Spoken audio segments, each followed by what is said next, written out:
What's going on, guys? I know it's been probably 8 or 9 months. Shit, it might even be a year at this point since I've made like the last video on the channel. I've pretty much been dreading doing this just because it's really not anything important except for just kind of going over a couple things that have happened. It's actually been pretty crazy, and it's very hard to go in depth, especially now being, you know, a few months forward.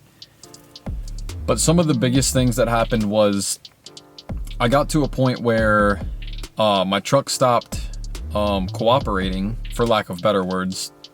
Transmission started slipping really bad, and the day after I hit 365,000 miles is the day the truck decided it pretty much wanted to stop running. Just a whole bunch of various other things gone into that as well. So it was pretty much time for me to start sourcing another motor for that truck.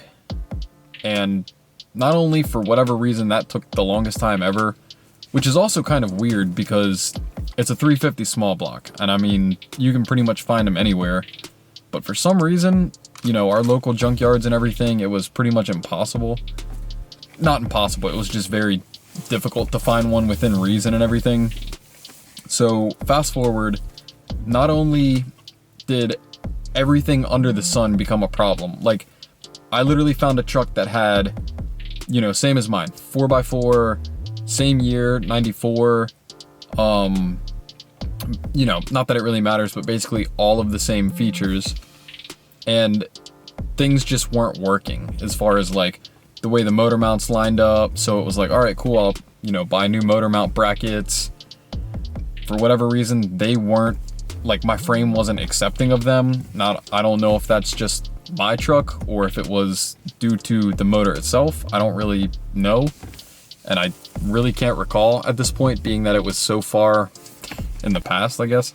Ended up finding another motor that had like 30,000 original miles on it, which I was like, dude, that's awesome. That's gonna last me like another 30 years, no questions asked.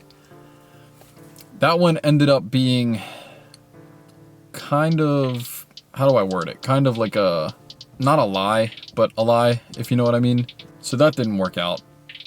Now onto the third motor, which is the one that's currently in my truck.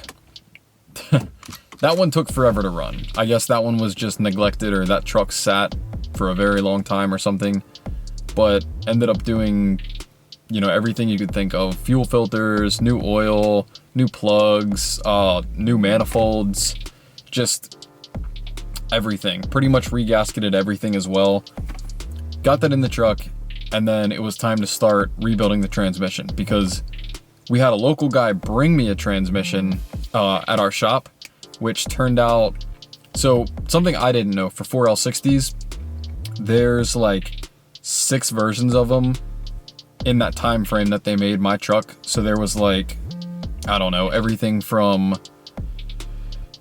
don't quote me on this, but it was like 90 to 92, and then 92 to 93, and then 94 had like 2 different ones, like an early and then like a late model 4L60, and then like 94 was on its own, and 95 had the weird split or something like that. But pretty much what happened is we went through either 3 or 4 transmissions that he brought, but basically the connectors wouldn't work, or it wouldn't properly bolt up, or, you know, whatever the case was, or the pan style was different. Not that I don't think that matters too much, but I wanted it to be just like a direct swap, just be able to put it in the truck and be good to go. So after we found that out, we had remembered like, oh, we need to just figure this out. So after a while, we pretty much just said, F it. And we decided we were just gonna rebuild the transmission. Now, I had never rebuilt an automatic transmission before. My coworker has done it a few times.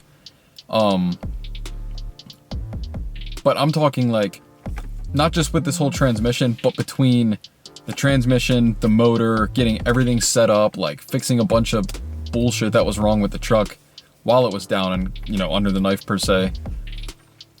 I would be at work from, you know, when I go in 7, 8 in the morning, and then would clock out at 5, but still be there. Like, I'd pull my truck in from the lot, pull it in, and some nights I would be there until like 12 or 1 in the morning, drive 40 minutes home, try and get a few hours of sleep, and then rush back in the morning and just try and work a whole day off of like 2, 3, 4, maybe 4 hours of sleep. I would just be working off of a couple hours of sleep, get through a whole day just to do it all over again. Now granted, there were times maybe I would take like 1 or 2 days where I would say, you know, screw this, I'm not working on the truck today, I need to just rest for a bit.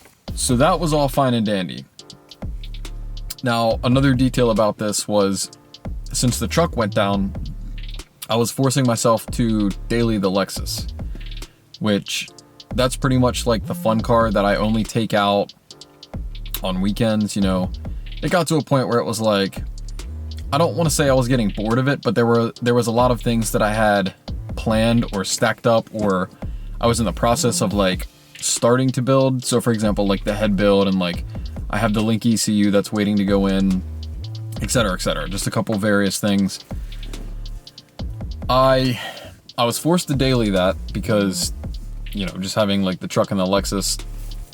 So in doing that, it was a slight blessing in disguise, because for 2 reasons actually. The first one being that thing is pretty low, and it kind of forced me to raise it back up to more of like a track stance, which is okay.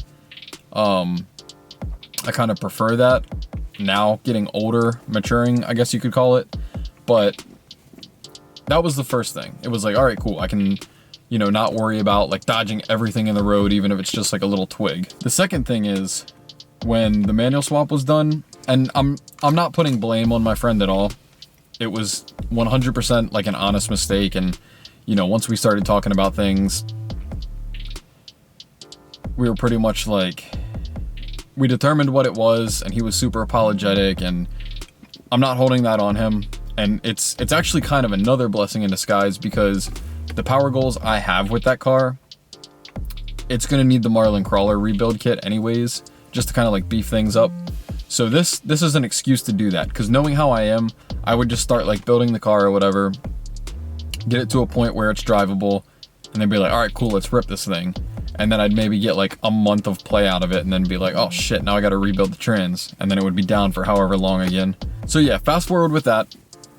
The problem we found out was the rear output shaft oil seal is just completely missing. And keep in mind, like since I've had the swap, I think at that point I had it 5, maybe 6 months, like back from the swap, where I was just, you know, driving it on weekends. That was also in December, if I remember correctly. So it was pretty cold, and I was only driving it if we got a day where it was like, you know, no rain, no snow. The sun was kind of peeking out maybe, or, you know, pretty much where it was drivable, still being pretty low, and all that fun stuff. What that started doing when I was dailying it, the first thing I noticed was first gear would sometimes grind when trying to go into gear. So I was like, all right, cool. Either some teeth are chipped off, or first gear synchro's bad, or I've heard about the first gear thrust washer in the R154s. So it could have been a multitude of things, realistically. So I was pretty bummed about that. And then I remember pulling it into work, and I checked the trans fluid, or the gear oil fluid, however you want to call it. And it looked a little low, and I was like, all right, cool, let me just top it off, see what happens, because I still had some Redline MT90. So I was like, all right, cool, it's still in the car, I'll just pull it out of the back seat and throw it in, see what happens. A couple days of driving, first gear was awesome. It was acting like it should again. And I want to say it wasn't long after that, maybe like 4 days after that, fourth gear started doing like a weird grinding. Like, I'd be coming home from work on the highway, and traffic was slowing down, have to downshift back into fourth, and it wouldn't let me in. So I would like clutch immediately and try and put it back in, and it would always be like that. You would almost have to double clutch in when downshifting to get back into fourth without it grinding. So I got used to that for a little bit, and the whole time this is happening, I'm getting even more bummed out, because I'm like, my truck is still not, you know, to where I can feel safe to put it on the road. I was still tinkering things while I was, you know, driving the Lexus, because, you know, that thing wouldn't stay running, or, you know, you could go in reverse and it would be fine, but the second you would be in gear, it would like just die. And there was a whole bunch of random little things that just kept happening over and over and over. So yeah, the whole fourth gear synchro thing, grinding, it got to a point where like the next day it was doing the same thing when upshifting. So like going from second to third, third to fourth would start grinding, same thing. You would have to double clutch in and that would be fine. About a week later, and keep in mind, I really don't want to be driving the car like this, and I will admit, I was getting rides from my girlfriend a couple days just because I was like, I know I'm going to be running late to work, I'm going to be fighting traffic, I'm going to have to like just shift through every gear up and down multiple times, and it's going to kill me to drive like that. It's going to suck. So, you know, there were times where I couldn't always get a ride, so I'd be like, all right, I'm just going to take the IS. Then it started happening with third gear, and then fourth gear got better, and then fourth gear, it wasn't grinding anymore. So it was only third, and then occasionally first, which was super weird. Fast forward a little bit, now it's first, third, and fourth doing that. And I drove it to work like that, and the day where I was like, dude, first, third, and fourth are just, it's almost undrivable now.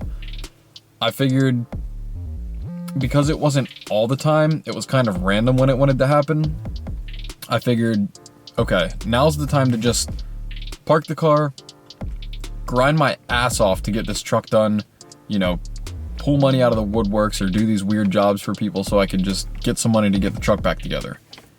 Got the truck back together, drove that for a while, but that's another one of those things where every single thing that I fixed, no matter how minor or minuscule it was, 2 more things would f up all the time.